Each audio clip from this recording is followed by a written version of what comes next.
নাসিরউদ্দিন পাটোয়ারি বলেছে যে ইলেকশন কমিশনে মেরুদণ্ডহীন, এখানে সামরিক উর্দি এবং রাজনৈতিক পোশাকধারী লোকজন বসে আছে।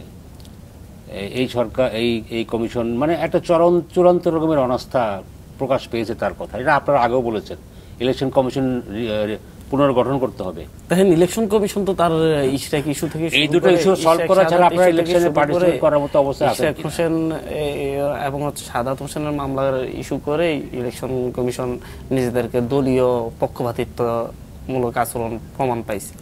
এরপর থেকে এখন জাস্ট হচ্ছে এদের কাছে যেতে হবে, যাওয়া হচ্ছে, এর বাইরে কিছু না।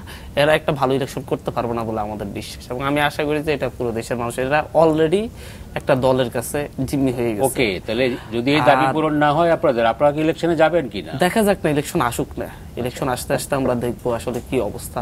আমাদের ইলেকশনে যাওয়া নিয়ে এত বেশি চাপাচাপির দরকার নেই আমার মনে হয়। মাত্র নতুন একটা দল গঠন হয়েছে, আমাদেরকে একটু ডানা চড়াতে দেন, আমরা ডানা ঝাপটাতে দেন, মানুষের ধারা ধারা যেতে দেন, আমরা কত মানুষের কাছে পৌঁছাইতে পারছি।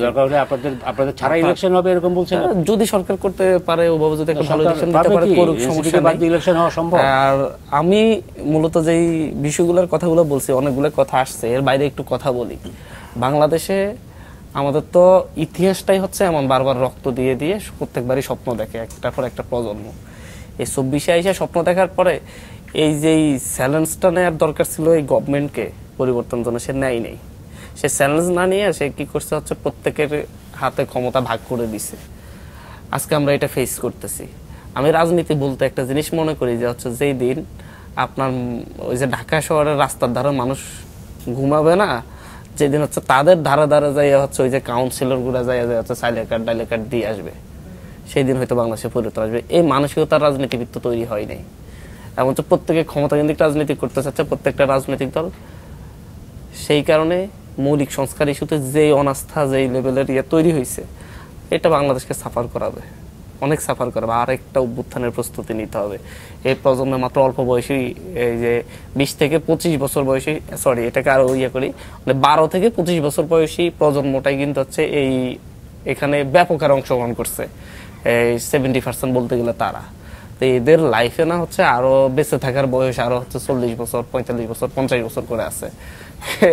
প্রত্যেকটা অভ্যুত্থানের পার্থক্য দেখেন 20-30 বছর করে, 20-30 বছর করে। কারণ এদের সাথে এদের সন্তানরা সহ যারা অ্যাড হচ্ছে, আপনার বাংলাদেশের পরবর্তী পুরো প্রজন্মগুলো এরাই হচ্ছে লিড দিবে। এই গণবিস্ফোরণের পরে যারা এখনো মনে করতেছে যে আমি তো এই ক্ষমতায় চলে যাচ্ছি, সুতরাং আমার এগুলো না মানলেও হবে, তারা খুব ভুল করতেছে। Thank you, thank you. আরেকটা মানে এটা তো আমরা কি রেকর্ডিং এ আসছি, তো যেটা গুরুত্বপূর্ণ সেটা হলো দেখেন, আপনি গণতান্ত্রিক উত্তরণের দিকে যাবেন, 16-17 বছর আপনি একটা ফ্যাসিবাদী কাঠামোর মধ্যে ছিলেন। ইলেকশন নিয়ে তো এখানে আলোচনার কিছু নেই। ইলেকশন তো এটা প্রাইমারি ব্যাপার। গণতান্ত্রিক আপনার যেটা করতে হবে, গণতন্ত্রকে প্রাতিষ্ঠানিক কাঠামোর দিকে নিয়ে যেতে হবে। মানুষকে ভোটাধিকার, ভোট যে তার সার্বভৌম অধিকার, এই জায়গায় একটা নাগরিককে এই জায়গায় আপনার এডুকেটেড করা এবং গোটা রাজনৈতিক প্রসেসটা। এখানে দেখেন বাংলাদেশের মানুষ তো রাজনীতি সচেতন না, এটা দলান্ধ। এখানে যদি একটা রাজনীতি ডেভেলপ করতো তাহলে তো হাসিনার মতো শাসকই তৈরি হয় না। তো ফলে আপনার গোটা সমাজের একটা রাজনৈতিক বিকাশ লাগবে। এখন সেটার জন্য গণতান্ত্রিক সংস্কৃতি ছাড়া তো আপনি গণতান্ত্রিক কালচার ডেভেলপ করতে পারবেন না। এখন প্রত্যেকটা দল যদি মনে করে তার মনোপত্য কোনো প্রতিষ্ঠান না হইলে এটা নিরপেক্ষ না, তার মন মতো না হইলে এটা না, শোনেন, তার ডেমোক্রেসি হবে না। ডেমোক্রেসি মানে হইলো আপনার ভিন্নতার মধ্যে ঐক্য, এক হয়ে যাওয়া না, ভিন্নতার মধ্যে ঐক্য এবং জাতীয় স্বার্থটাকে প্রাধান্য দেওয়া। সেখানে আপনার যদি ইমিডিয়েট ক্ষতি হয় মেনে নেওয়া, চোখ বন্ধ করে, এটাই পলিটিক্স।